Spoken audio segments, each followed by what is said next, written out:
Halo Bapak Ibu semuanya, ketemu saya lagi dengan Dr. Roni Tamba di channel Anak Sehat dan Berkualitas.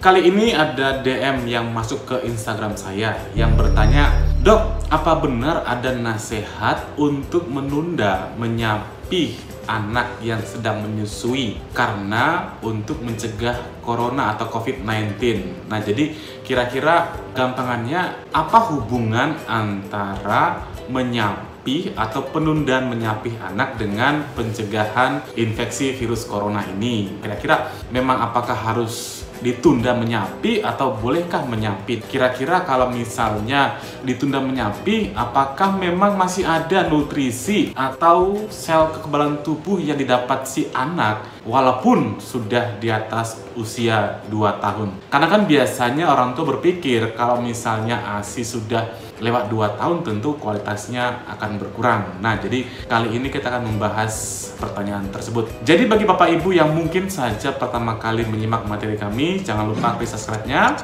like dan boleh di-share kepada teman-teman yang lain agar semua orang mendapatkan materi dan manfaat yang sama.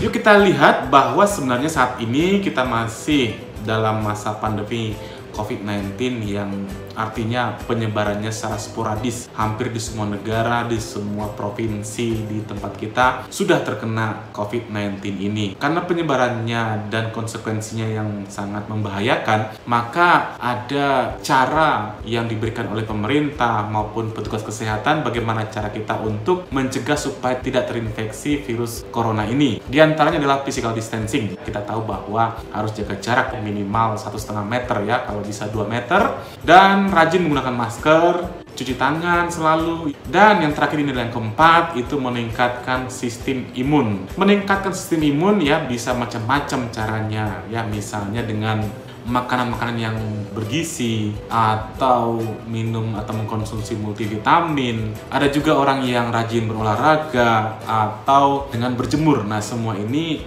tentunya adalah usaha untuk meningkatkan sistem imun. Artinya kalau sistem imun kita bagus, maka kita tidak gampang terkena virus, termasuk virus corona ini.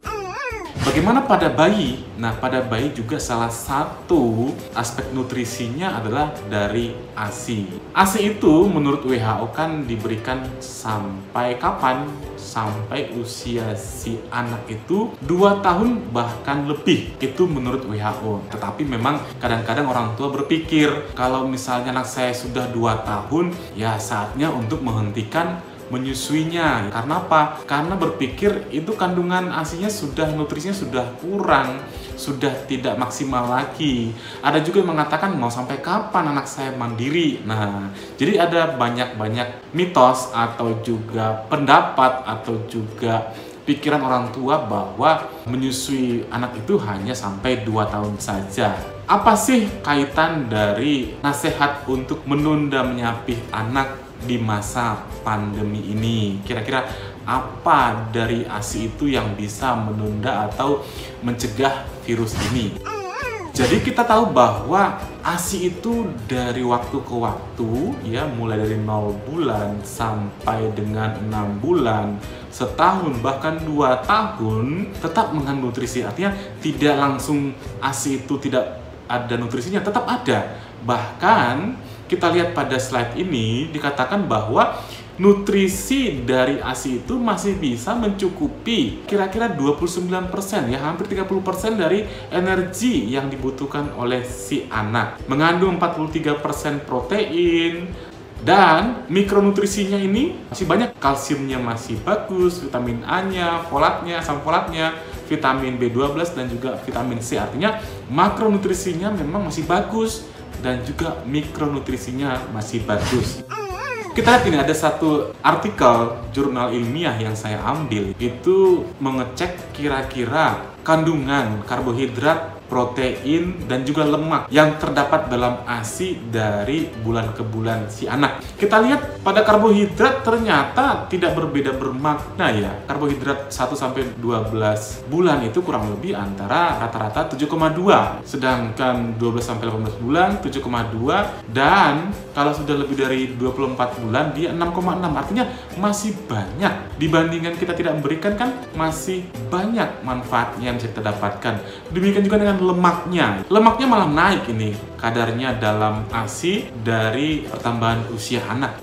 1-12 bulan kadarnya 3,3 gram, 12-14 bulan itu 4,6, dan kalau sudah lebih dari 24 bulan malah 7,5. Demikian dengan protein. Protein juga malah makin naik sebenarnya. Artinya apa? Bukan tidak berguna ASI itu setelah usia anak 2 tahun, masih berguna, masih banyak manfaatnya. Itu dari segi makronutrisi dan mikronutrisi, artinya aspek energi atau nutrisi yang didapatkan oleh si anak. Nah, bagaimana dengan sistem imun si anak? Kalau kita tahu bahwa dalam ASI itu kan punya namanya sel-sel imun yang akan mencegah anak itu tidak gampang sakit, mencegah yang namanya alergi dan lain sebagainya.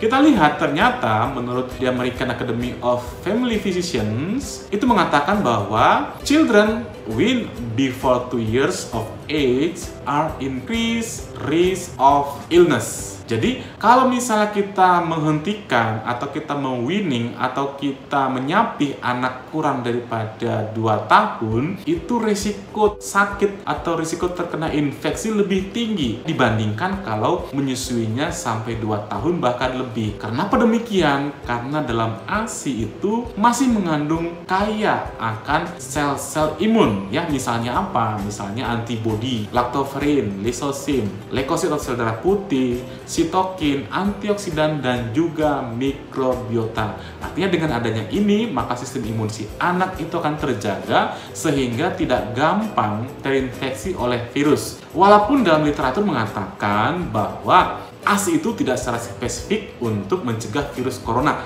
tetapi ASI itu mengandung yang namanya sel-sel kekebalan tubuh supaya anak itu lebih fit dan juga dia punya proteksi secara global terhadap infeksi, misalnya virus, bakteri, dan lain sebagainya. Jadi itu jawabannya kenapa di masa pandemi ini disarankan untuk menunda proses penyapihan anak. Mudah-mudahan materi ini bermanfaat bagi Bapak Ibu semuanya, khususnya ibu-ibu yang masih menyusui anaknya.